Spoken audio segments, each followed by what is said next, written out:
Good evening. The time is 6:11.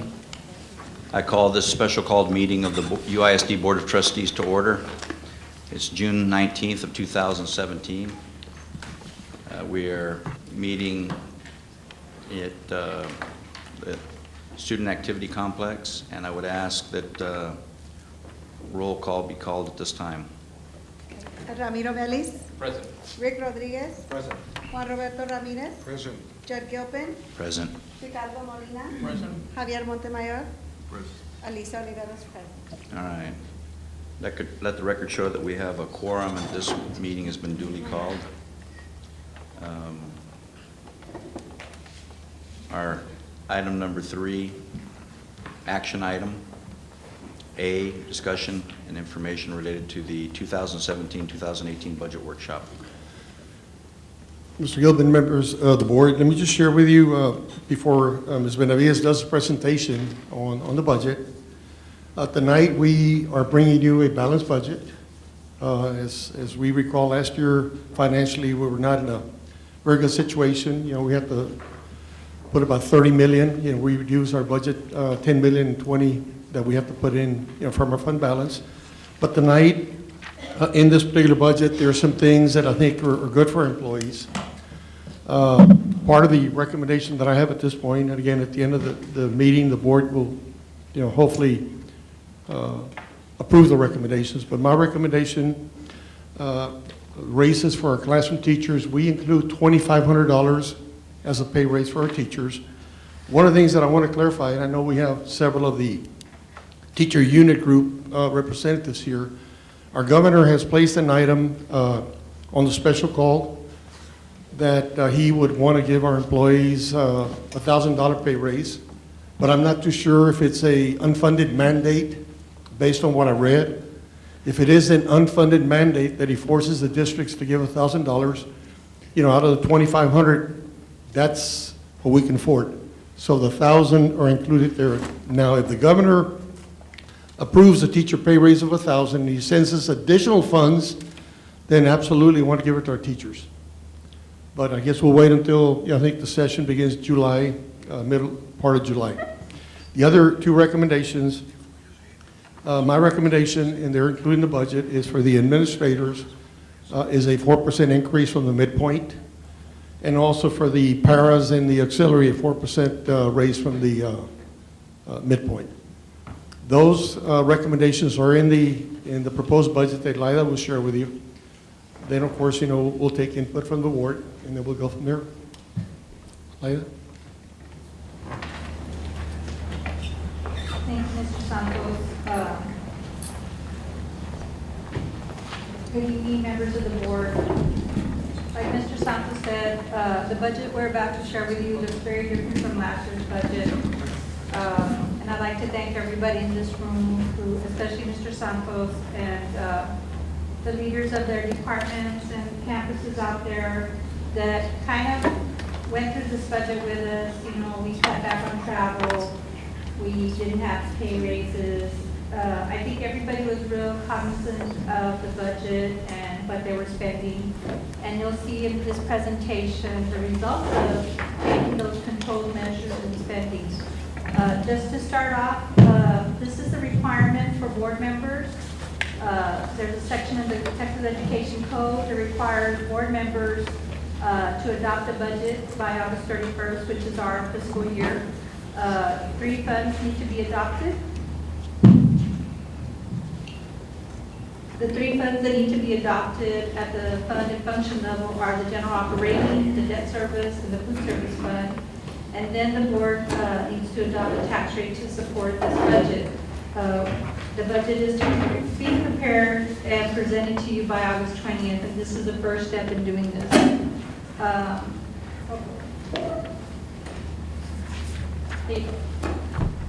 The calendar, just to tell you that we've been working on this budget since October, working on enrollment projections from Mr. Garza's area, facilities usage, our current revenue and expense situation, and then spending February and April doing staffing meetings, campus trainings, and then looking at what was going on since the beginning of January through the whole legislative session that was going on with all the bills that were being presented. June, here we are, budgets were due to finance, they're in the system already. We'll spend June and August doing budget workshops. Mid-July, we should receive our updated final tax values. And then July 25th, we should receive our certified tax roll. In August, we will plan to do a public hearing, possibly the night of the August board meeting, and adopt the budget that evening. And then September 1st, this budget would go into effect. Just to update you on kind of the way I started, last year when we came to you, the budget that we were presenting showed $19 million going into our fund balance on the general fund, and in the debt service fund, we were going into fund balance by $2 million. That was because our state revenue was going down by $9 million and our tax revenue was going down by $24 million due to the mineral value declines. But an updated number, working with Mr. Flores and his staff, that $19 million is looking now more, a little less than $10 million, so we would need to get the fund balance. And that again is because of the savings that we received from controlling expenses, maybe not hiring in places where it didn't affect students, holding on some vacancies, and just those kinds of savings that people in this room really took it to heart and were very cognizant again of their spending. Well, we'll start our budget by talking about revenue. And so just to let you know, we have local revenue, which most of it is property taxes. We recognize some gate receipts, other fees, state revenue, and federal revenue that we get from Medicaid, our indirect costs from our grants, our OTC reimbursements. And then the story on values for this year is looking, back in October, we met with the appraisal district. The outlook then was that gas and oil production would be down compared to the years before. However, that oil and gas prices were up and had stabilized. And then June 8th, we had a meeting at Webb County Appraisal District, and they gave us an update on all the values, the mineral values, and of course, I'm sure you've been hearing the statements that went out to homeowners on their increase in their values. But, there are some appeals, and those appeals will be heard through July 20th. We'll be listening to see what happens after June 30th, because that's when the hearings for minerals is done. So we probably will see some increase in the mineral category. The other categories are going up also. We saw a presentation by Mr. Chavez from the City of Laredo Building Development Department.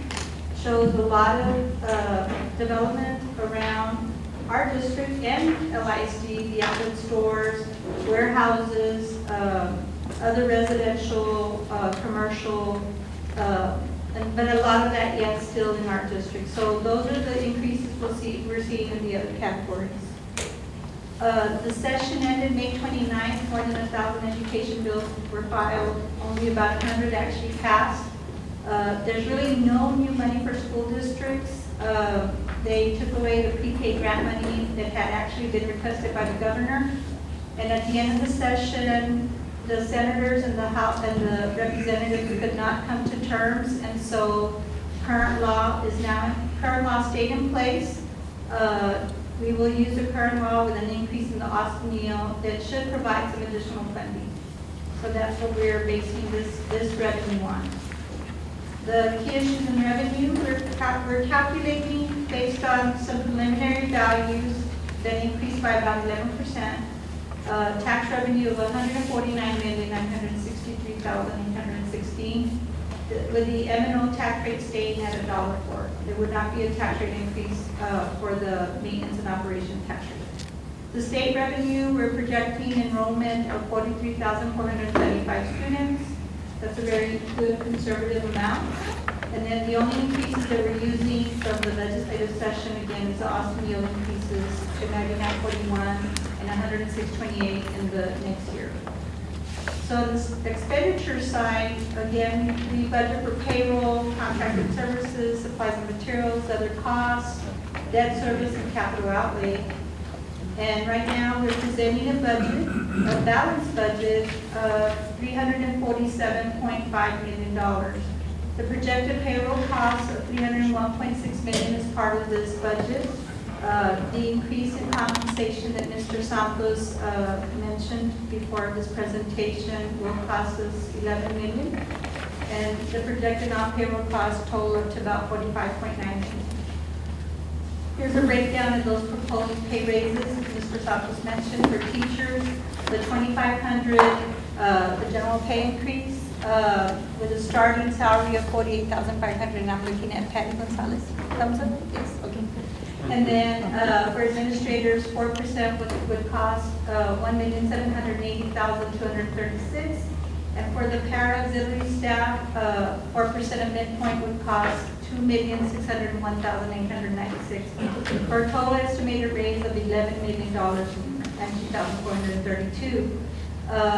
Probably of this raise, maybe about 700,000 really is our federal funded employees, like the child nutrition and some of our title grants. So, but right now we do have that figure in our budget. Health insurance, we did present to you that our coverage is staying the same with Blue Cross Blue Shield, and premiums remain the same for the employees.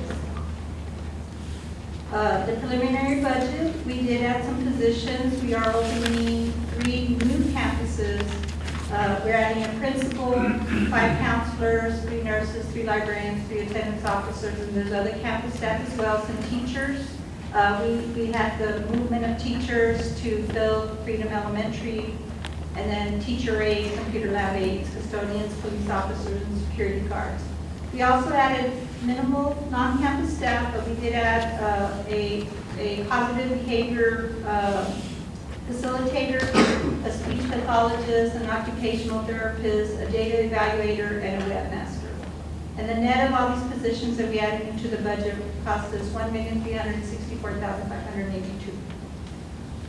On the non-payroll side, allocations for campuses are always based on student enrollment and their special populations, like their at-risk population and their bilingual.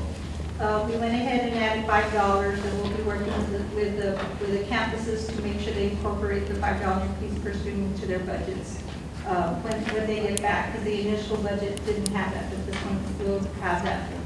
Allocations to departments are for ongoing costs, and then other expense adjustments. Our computer lease program is in there for $3.8 million. The continuation of the initiative started at funding the Chief 3000, e-parchment, and the online registration. And then we're picking up the tab pretty much for the unfunded mandate for teacher retirement that is increasing our district portion for that from 0.55% to 0.75%. And we were glad to see that they didn't charge the employees more for teacher retirement. That stayed at its current percentage. On the non-payroll side, you see a breakdown there of where the money of 45.9 million is going to. Campus budget is 9.4, extracurricular 3.8, the computer lease payment I mentioned. Department budgets are 14 million, debt payment of 3.5 million, utilities 9 million, fuel a little less than 2 million, capital improvement projects 250,000, and then athletic uniforms 280,000. We have a rotating uniform replacement plan for those uniforms. So we get with Mr. Vera and Mr. Cruz on that. Again, the new programs and continuing initiatives, we're opening Freedom Elementary School off Pilot 359. We're opening the new 2 campuses, United High School 9th grade and United South High School 9th grade. The new nursing program at the Oregon College High School will start this coming year. The UCAN program is off and going. We actually had, I think, 25 people already interested in the program, and about 7 to 8 are already taking classes to start getting the certification in those classes. Interactive flat panels are being installed this summer at elementary and middle schools. That's from the bond program. And then the Chief 3000 reading program in high school, middle school, I had mentioned that. That's going to continue. And the iStation reading and iStation math are for the elementary schools. And then again, continuing the online registration for parents, that's been very successful, and the online transcripts that our ex-students can use to get their transcripts, order transcripts online. The debt service fund, that's the other budget that y'all need to pass come August. Right now, when we sell the bonds of 120 million in July, we're pricing on July 18th. Our debt payment will be close to 35,158,000. We'll know then, we'll have a specific amount by that time, excuse me, by that time. And so in August, once we get our certified values, we'll calculate a proposed tax rate and present that to you in August, and we'll have a final debt payment for 17-18. For the rest of the budget process, again, workshops for July and August. We'll receive our certified tax roll on July 25th. We'll publish the tax rate and budget notice on August 6th. We'll probably at that point be able to bring to you an updated budget on August 8th, and that budget that we'd like you to consider for approval on August 16th. We'll hold our budget hearing and then certify the tax roll and adopt the budget and the tax rate hopefully that evening in the board meeting.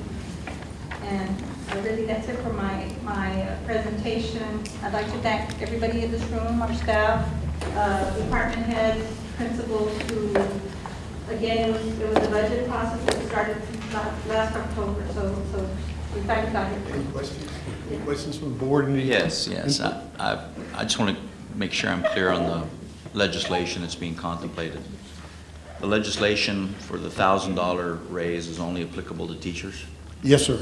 Yes. and what's recommended by staff right now is recommended regardless Regardless, yes. of that recommendation. That's correct. Because I think, And in the event that that legislation does pass as a funded, we would add it. yes, we would pass the additional $1,000 to our teachers. Yes, sir.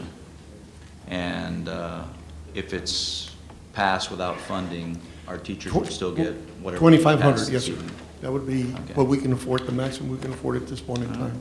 So it could be to get 2,500, Could be 30. potentially 3,500 if it's funded, it's a funded mandate. Yes, if it's a funded mandate from the governor, then we'll definitely pass the 1,000 back to the teachers. This way it'll be 3,500. But at this time, based on everything that we're reading, last article that explained what the governor was saying is, it's an unfunded mandate, you gotta find the monies in your budget. Yet he's saying, give them a pay raise, but find those funds in your budget. I mean, that's really not a pay raise. Pay raise is really what we're recommending for our teachers now. I've got a question, Ms. Benavides, and I know we've talked about it before, but do you believe that, I guess, the financial health of the district will sustain $11 million over the next 2 years with the revenues that you're looking at now? Well, that's why we want to be a little conservative on our mineral value category. And right now, I can tell you that the budget, the revenue number that we've come up with, we're using a conservative mineral value. And so, yes, we don't want to be in the same predicament we were last year, that all of a sudden they dropped. And so, once we get the final mineral value, we'd like to come back to the board and tell you that this is what we had in total mineral value. And even like that, we know we can support these raises and maybe set aside funds just in case there's some type of drop again. I know that we've, over the last two budget years or cycles, you've removed about 10% from the campuses each year, about 20% over the last 2 years. And I know we've had a brief conversation about this, but that's my first question. Are we making sure that in this proposed budget that you're bringing to the board, that these, situations or the campuses are going to be okay? One, student services are not going to be suffering. We're not taking more, we're actually putting more into our student services or more into our campuses than what we've had over the last 2 years.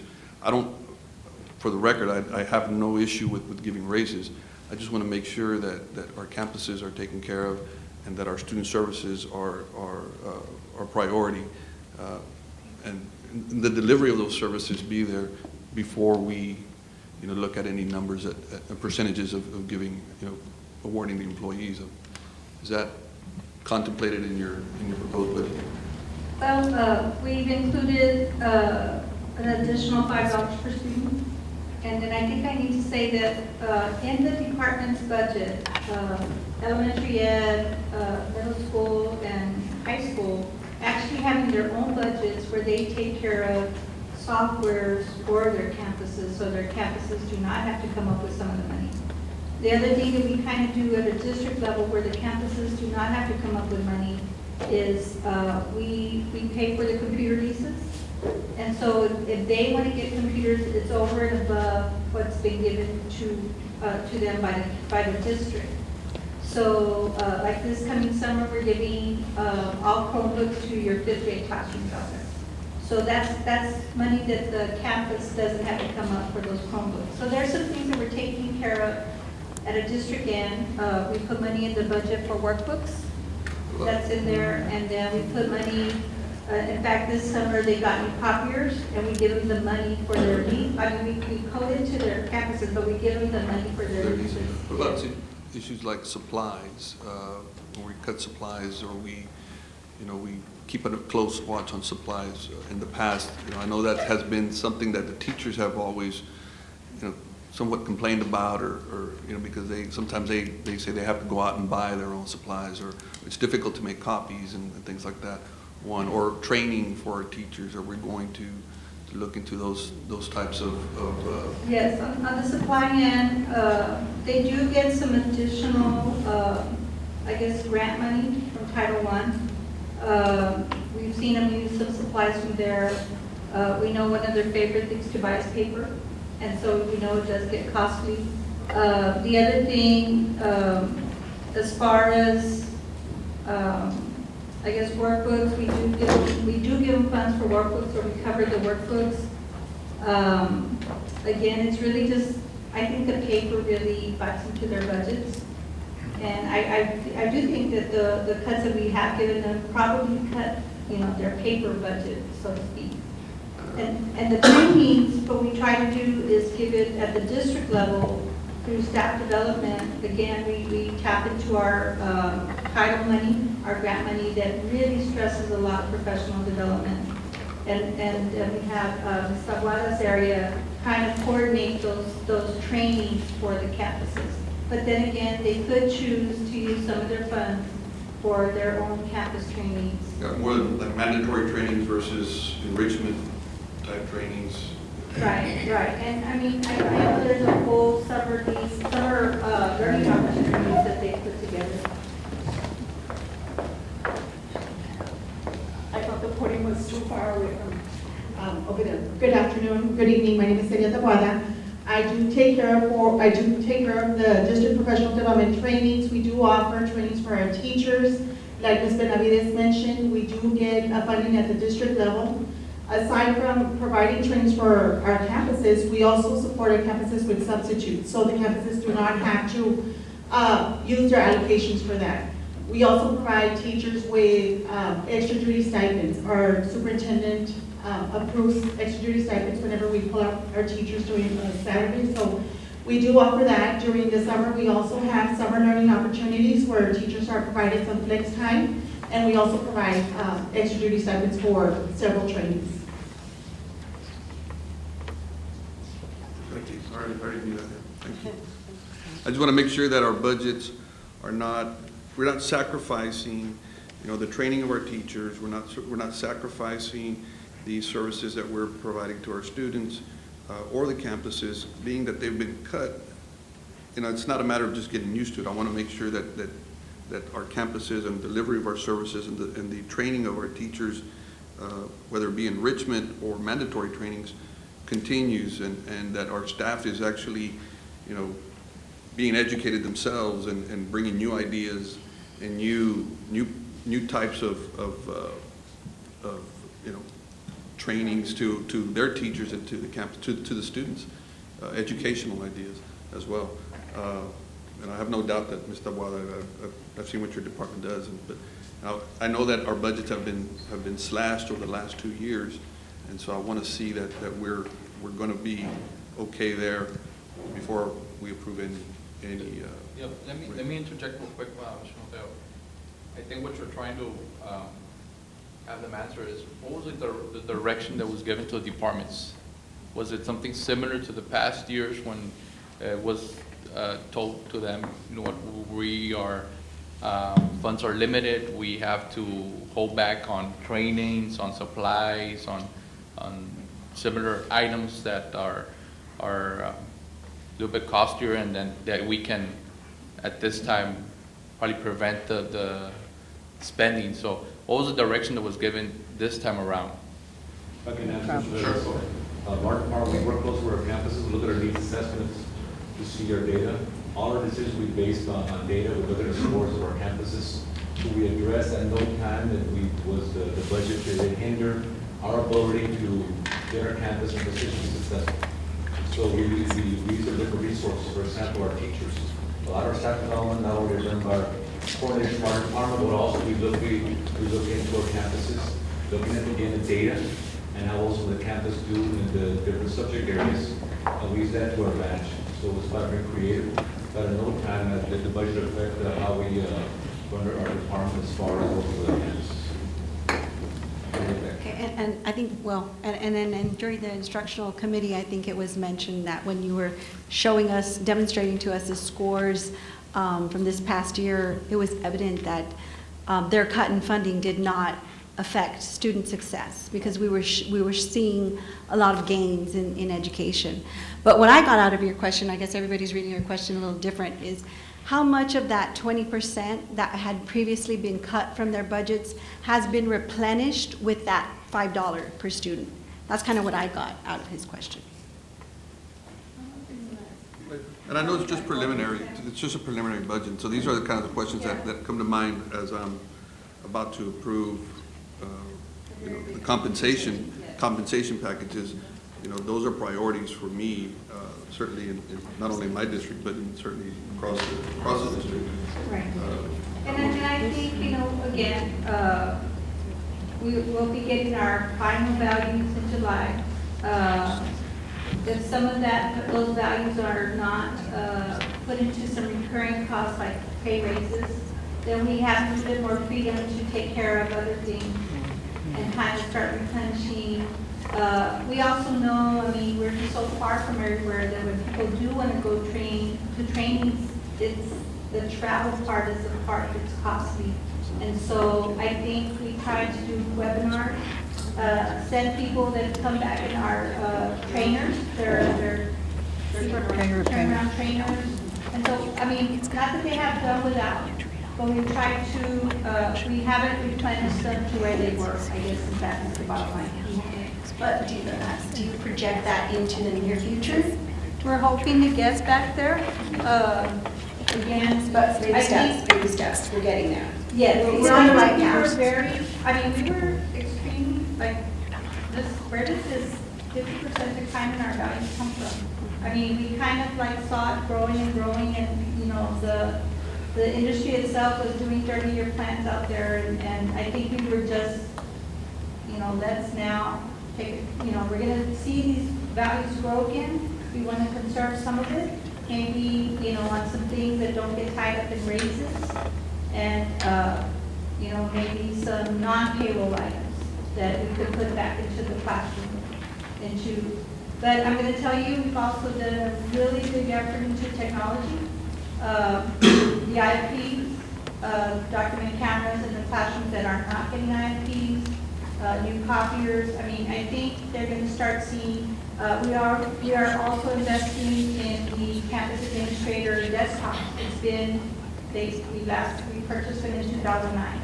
So those are some things that we're able to come back and start putting in little by little. So hopefully the campuses will get some kind of relief in that sense. Not necessarily, here's an increase in a student allocation. We're putting all this, here's your 20% back, I understand. Yes, yeah. I think the term was, we're gonna hold the line. Right. And so with $11 million going out and projected raises, which is great, doesn't seem like we're holding the line much. It seems we're now being able to, flex our wings a little bit more. And breathe a little bit. Breathe a little bit more. So. For a whole year. Last question. I know you took into consideration freedom, the opening of these new campuses. it's a two-year budget, correct? You're looking at numbers We for try to 2 do it years. in 2 years, especially with our legislators not really doing anything for us for the next year.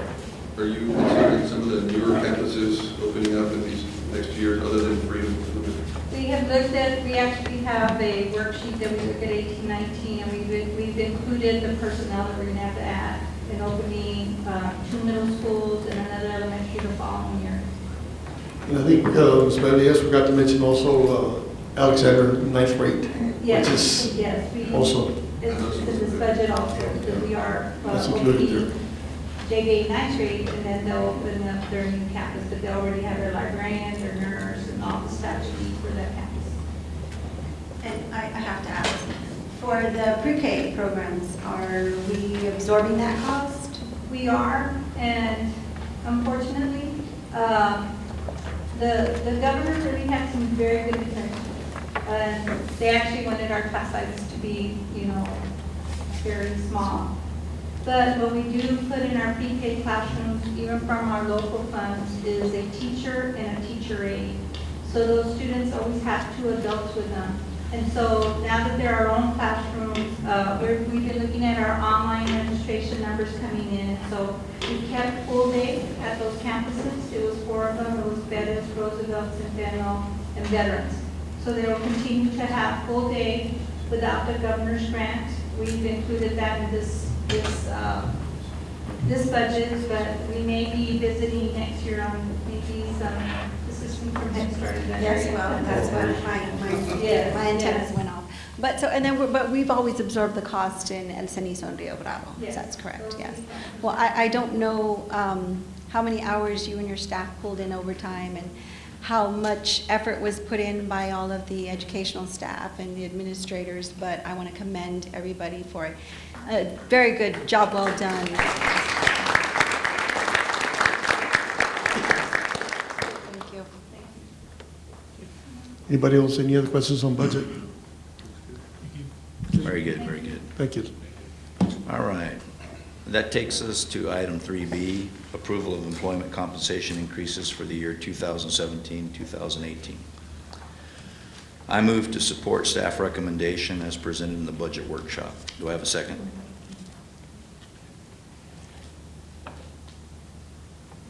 Second.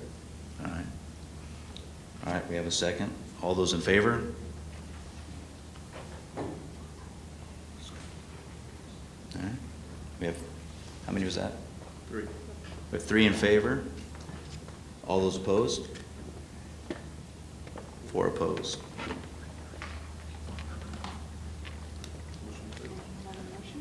Motion to adjourn? All right, we have a motion to adjourn. All right, we are adjourned. I just want to say one thing, sir. Hello? Yeah. I just want to say, if you don't mind, please, let's have a minute of silence for the husband of Mrs. Rendon. Please. Let's all stand up.